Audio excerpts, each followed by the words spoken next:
Hello all. Today let us study about an important bacterial disease in cotton, that is angular leaf spot. Now this is also called as bacterial blight of cotton, and though several resistant varieties have been synthesized across the world, this disease is still important because of the variability of the pathogen and the appearance of new race of the pathogen time and again. So, I have told you about this previously that blight is a general and rapid browning of infected plant parts and then followed by the extensive death of the plant and rapid immediate death of the plant. This is called as blight. So, anywhere when we use the symptom blight, this is what it means. And we know that bacterial blights are usually caused either by Pseudomonas species or by Xanthomonas species. So the dead tissue which is formed gives a burnt appearance or a scorched appearance. That is why the terminology blight is being used over here. Now, in case of angular leaf spot of cotton or bacterial blight of cotton, the pathogen is Xanthomonas axonopodis pathovar malvacearum. Initially, this pathogen was called as Xanthomonas campestris pathovar malvacearum. So, in several books, you will find it as Xanthomonas campestris, but as of now, the species name that is being utilized is Axonopodis. So, the organism is Xanthomonas axonopodis and the pathovar is malvacearum. It belongs to Gamma proteobacteria, order Xanthomonadales, family Xanthomonadeaceae. This organism, as it belongs to the proteobacteria phylum, it means that it is gram negative in nature.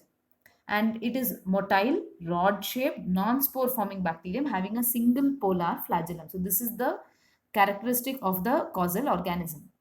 Now, moving on to how it exactly causes the disease. So, the organism or bacteria overwinters in the seed.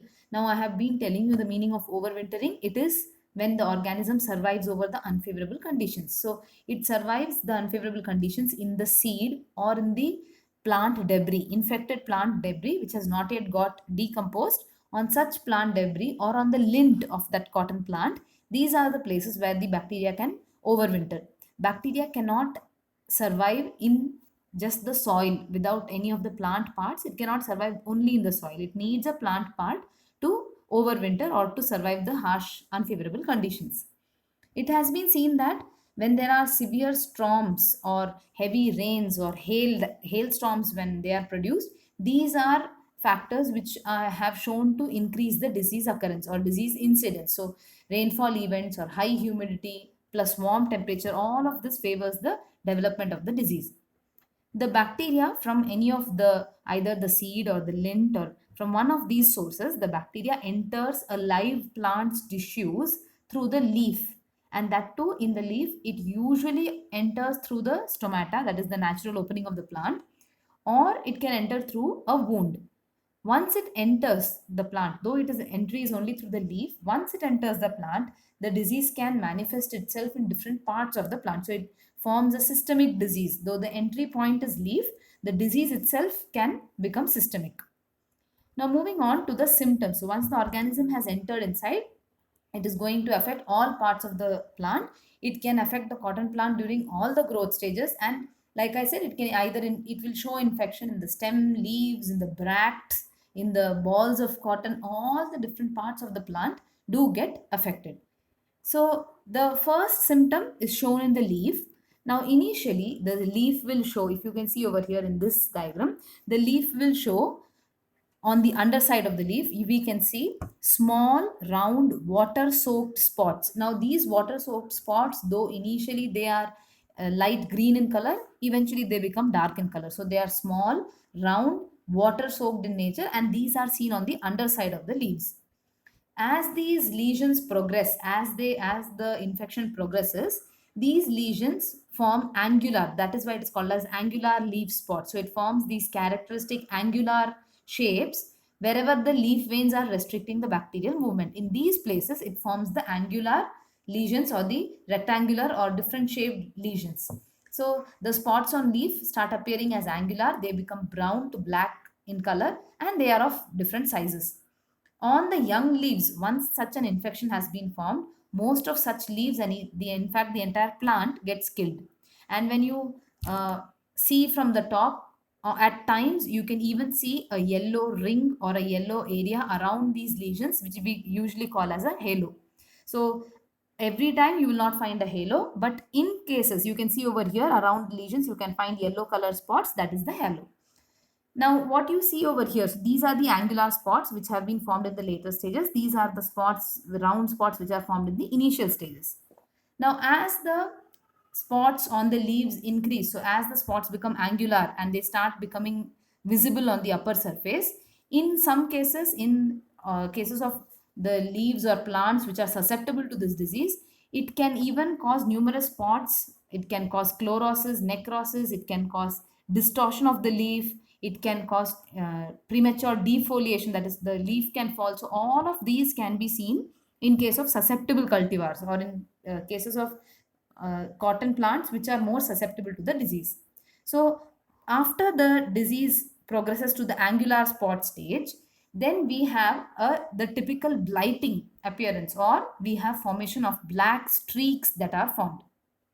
Now, this black streak is actually the blackening of the veins and the veinlets, and this is what gives the blight appearance to the plant. These black streaks are because of the systemic infection along the vein. So, as the bacterium is progressing, as the bacterium is multiplying, as it moves along the veins, we can see even the blackened areas or the dead infected areas along the leaf vein. Apart from the symptoms on the leaf, or apart from the plant part which is being infected being the leaf, the first plant part to be infected, like I told you, the infection can also be seen on the cotton ball itself. So if you see over here, initially we can see small, round, water soaked spots, and these are sunken spots. So you can see they're slightly sunken in the center. So these are water soaked spots which are appearing on the underside of the cotyledons as well. So not just on the underside of the leaves, we also have water soaked spots appearing on the underside of the cotton cotyledons and on the stems of the seedlings. So these are the areas where it starts out. As the disease progresses, we also have these spots becoming dark black or brown in color. So they become sunken black lesions which can be seen on the cotton balls. And if it is happening on a young cotton ball, the cotton ball will also fall off. So these are the lesions, these are the type of lesions that can be seen on the cotton ball itself. And it has been seen that the stem of the cotton ball becomes weak, and from these lesions there is bacterial slime that is exuded out, or bacterial slime that comes out. Also, the cotton lint which is present inside this ball gets discolored. It becomes either yellow or brownish in color. So whatever is supposed to be the white cotton that is present inside, it gets discolored. Another symptom of the plant which is very very dangerous, or which is giving it the name of the symptom, is called as the black arm symptom or the black arm phase. So in this phase, the necrosis, whatever we see on the leaves, whatever we saw on the cotton ball, that necrosis is now occurring on the stem. So you can see over here, the stem is where the necrosis is happening, the infected tissue is occurring. Now on the stem, the necrosis extends so much that it girdles the stem, or it crushes the stem and causes blockage of the vascular system at wherever the infection is occurring. When this vascular system gets blocked, obviously the movement of water and nutrients also gets blocked through the plant system, which leads to drooping of the leaves. Now this hindrance of water and nutrient movement is what causes the drooping of the leaves. So along with drooping, there can be even cracking of the stem, there can be gummosis. Gummosis is excessive production of gum by this plant. So all of these can also be seen in case of infected plants, that is cracking of the stem. We can have gummosis of the stem, we have drooping of the leaves. Why does drooping of leaves occur? Because the stem which is holding that leaf has now got blocked, the vascular system has got blocked over there.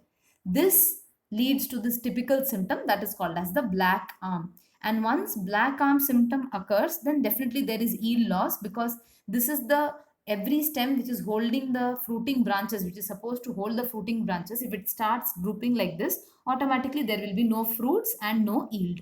So the most severe form of this is the black arm phase, wherein we have dark brown to black lesions, these coalesce on the stem, leading to drooping of the leaf. So we have infection seen on the leaf, or symptoms seen on the leaf, where we have the blight or the black streaks, Then we have infection seen on the cotton ball, where initially, though it is small, round, water soaked spots, it progresses to sunken black lesions seen on the cotton balls. And finally, towards the end, we can even see the black arm phase or black arm symptom, which is where the leaves start drooping immediately, and you can see a dark or black or brown lesion on the stem, which has caused the vascular bundles to get completely blocked, leading to drooping of that leaf and drooping of the entire fruiting branch.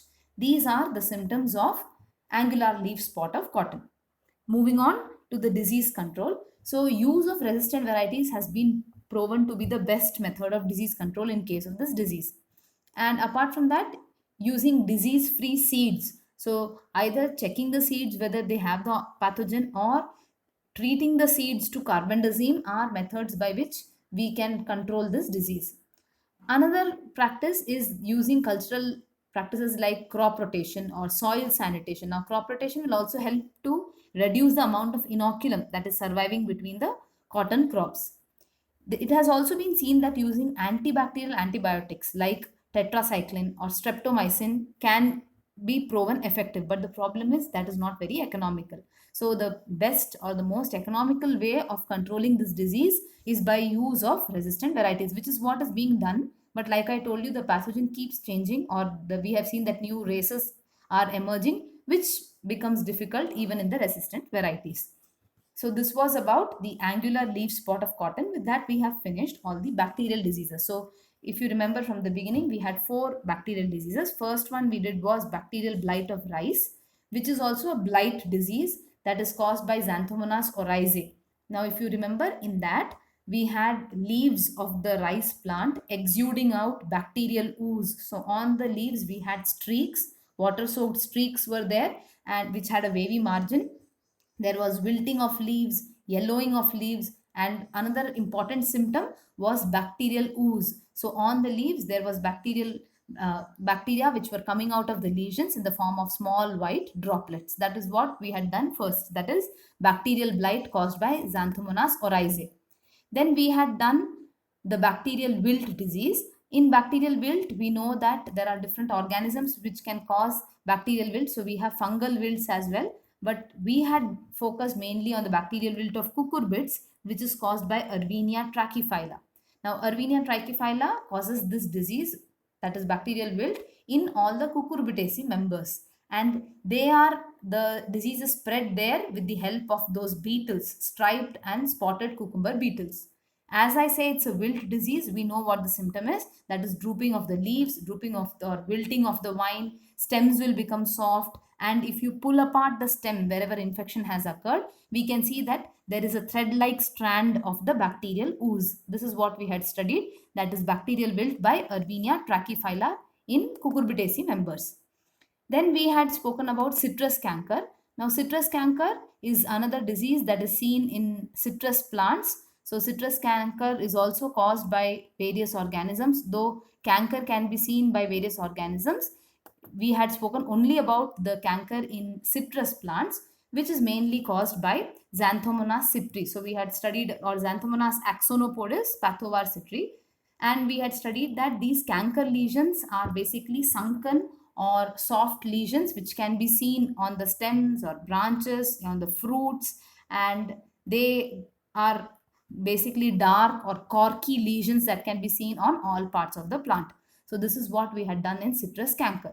And today we have studied about angular leaf spot of cotton, wherein I told you that it is caused by again Xanthomonas organism, but the species is different. It is Axonopodis and the pathovar is Malvacearum. And this organism causes typical angular spots on the leaf. It can cause blighting or black streaks on the leaf.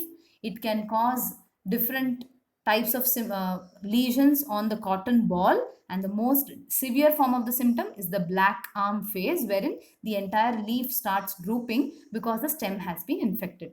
So these are the 4 bacterial diseases that we have studied. Thank you.